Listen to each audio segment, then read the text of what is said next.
Tunaposema kwamba pesa inavunja urafiki na undugu, tunamaanisha hizi tabia 6.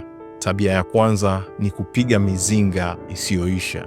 Watu wanaanza kukukimbia na kuacha kupokea simu zako kwa sababu wanajua baada tu ya salamu kinachofuata ni mzinga wa hela. Tabia ya pili ni pale unapokopeshwa na ukawa hurudishi. Ukisaidiwa mara ya kwanza, ya pili haurudishi, mara ya tatu watu watakaa kimya na watajikataa.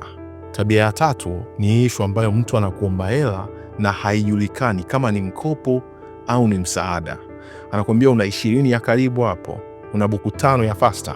Tabia ya 4 imezoeleka sana. Mtu anapewa hela harudishi, na kauli ni tofauti sana na ile siku wakati anaomba alikuwa anakuhakikishia tarehe mpaka saa ya kukurudishia hiyo hela. Tabia ya 5 ambayo imeenda mbali sana ni mtu kutumia deni la zamani kuchukulia mkopo mpya.